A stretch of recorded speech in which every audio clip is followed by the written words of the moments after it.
सोमवार का दिन भगवान शिव और माता पार्वती को समर्पित होता है, इसलिए इस दिन भगवान शिव और माता पार्वती की पूजा और व्रत करने का महत्व और भी ज्यादा बढ़ जाता है।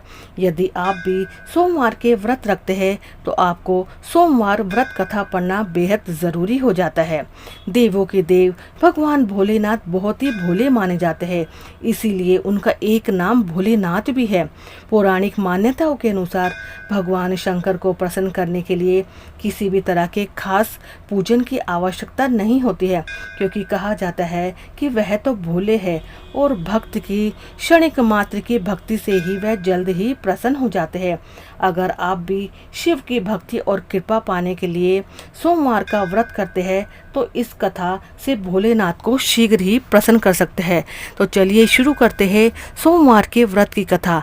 लेकिन उससे पहले आप भी अगर भोलेनाथ के सच्चे भक्त हैं तो कमेंट में हर हर महादेव लिख के वीडियो को लाइक और चैनल को सब्सक्राइब करना ना भूलें।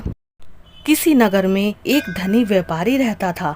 दूर दूर तक उसका व्यापार बहुत ही ज्यादा फैला हुआ था। नगर के सभी लोग उस व्यापारी का अति सम्मान करते थे।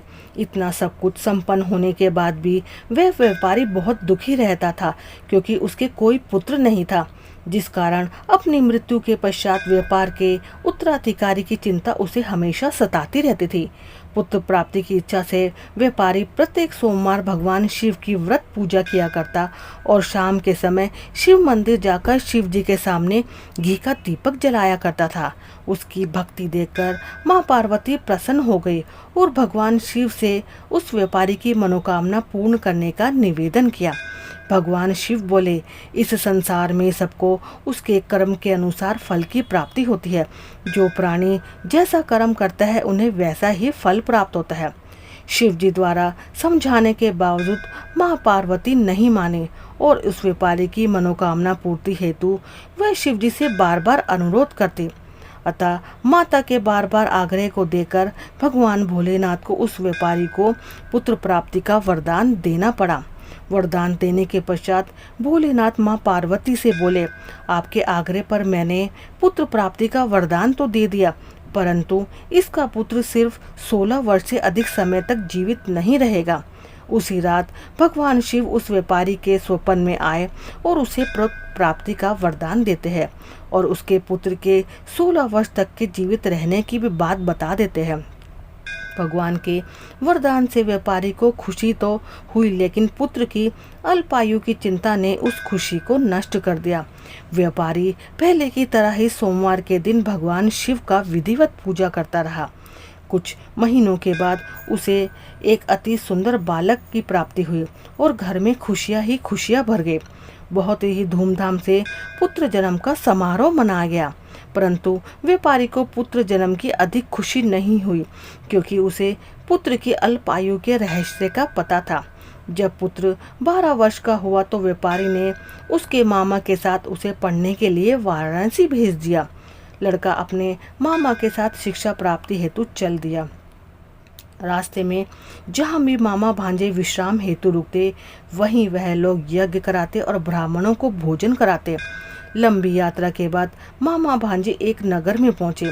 उस दिन नगर के राजा की कन्या का विवाह था, जिस कारण पूरे नगर को सजाया हुआ था। निश्चित समय पर बारात आ गई, लेकिन वर का पिता अपने बेटे के एक आंख से काने होने के कारण बहुत ही ज्यादा चिंतित था।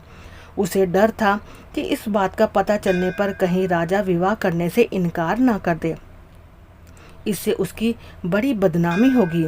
जब वर के पिता ने व्यापारी के पुत्र को देखा तो उसके मन में एक विचार आया। उसने सोचा, क्यों ना इस लड़के को दूल्हा बनाकर राजकुमारी से विवाह करा दूं। विवाह के पश्चात इसको धन देकर विदा कर दूंगा और राजकुमारी को अपने नगर ले जाऊंगा। वर के पिता ने लड़के के मामा से इस संबंध में बात की। मामा ने धन मिलने के लालच में वर के पिता की बात को मान लिया। लड़के के दूल्हे के वस्त्र पहनाकर राजकुमारी से उसका विवाह करा दिया गया। राजा ने बहुत सारा धन देकर राजकुमारी को विदा किया। शादी के बाद लड़का जब राजकुमारी के साथ लौट रहा था तो वह सच छिपा ना सका उसने राजकुमारी की ओढ़नी पर लिख दिया, राजकुमारी, तुम्हारा विवाह तो मेरे साथ हुआ है। मैं तो वाराणसी पढ़ने के लिए जा रहा हूँ और अब तुम जिस नवयुवक की पत्नी बनना पड़ेगा वह तो एक आंख से काना है।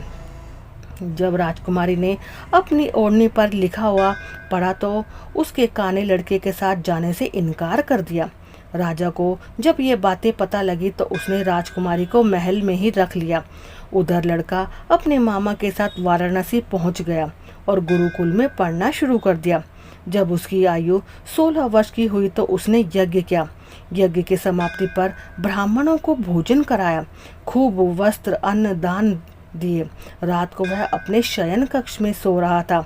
शिव के वरदान के अनुसार शयन अवस्था में ही उसके प्राण पखेरु हो गए। सूर्योदय पर मामा मृत भांजे को देखकर रोने पीटने लगा। आसपास के लोग भी इकट्ठा हो गए और दुख प्रकट करने लगे। लड़के के मामा के रोने के विलाप करने के स्वर समीप से गुजरते हुए भगवान शिव और माता पार्वती ने भी सुन लिए। माता पार्वती ने भगवान से कहा, हे प्राणनाथ, मुझे इसके रोने के स्वर सहन नहीं हो रहे हैं। आप इस व्यक्ति के कष्ट को अवश्य ही दूर करो। भगवान शिव ने माता पार्वती के साथ अदृश्य रूप में समीप जाकर देखा तो भोलेनाथ माता पार्वती से बोले, यह तो उसी व्यापारी का पुत्र है जिसे मैंने 16 वर्ष की आयु का वरदान दिया था। उसकी आयु अब पूरी हो गई है। माता पार्वती ने भगवान शिव से फिर से निवेदन किया कि उस बालक को जीवन देने का आग्रह करे। माता पार्वती के आग्रह पर भगवान शिव ने उस लड़के को जीवित होने का वरदान दिया और कुछ ही पल में वह जीवित होकर उठ बैठा।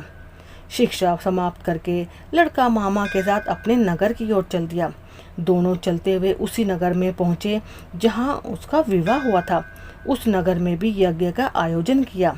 समीप से गुजरते हुए नगर के राजा ने यज्ञ का आयोजन देखा और उसने तुरंत ही लड़के और मामा को पहचान लिया। यज्ञ के समाप्त होने पर राजा मामा और लड़के को महल लेकर आ गए और कुछ दिन उन्हें महल में रखकर बहुत सा धन वस्त्र आदि देकर राजकुमारी के साथ विदा कर दिया। इधर भूखे प्यासे रहकर व्यापारी और उसकी पत्नी बेटे की प्रतीक्षा कर रहे थे। उन्होंने प्रतिज्ञा कर रखी थी कि यदि अपने बेटे की मृत्यु का समाचार मिला तो दोनों अपने प्राण त्याग देंगे। परंतु जैसे ही उसने बेटे के जीवित वापस लौटने का समाचार सुना तो वह दोनों ही बहुत प्रसन्न हुए। वह अपनी पत्नी और मित्रों के साथ नगर के द्वार पर पहुंचे। अपने बेटे के विवाह का समाचार सुनकर पुत्रवधू राजकुमारी को देखकर उसकी खुशी का ठिकाना ना रहा। उसी रात भगवान शिव ने व्यापारी के स्वप्न में आकर कहा, हे श्रेष्ठी, मैंने तेरे सोमवार के व्रत करने और व्रत कथा सुनने से प्रसन्न होकर तेरे पुत्र को लंबी आयु प्रदान की है। पुत्र की लंबी आयु जानकर व्यापारी बहुत ही ज्यादा प्रसन्न हुआ। शिव भक्त होने तथा सोमवार का व्रत करने से व्यापारी की सभी मनोकामनाएं पूर्ण हुई। इसी प्रकार जो भक्त सोमवार का विधिवत पूजा और व्रत करते हैं या सुनते हैं या पढ़ते हैं, उनकी भगवान भोलेनाथ सभी इच्छाएं पूरी करते हैं। तो दोस्तों, ये थी सोमवार के व्रत की कथा।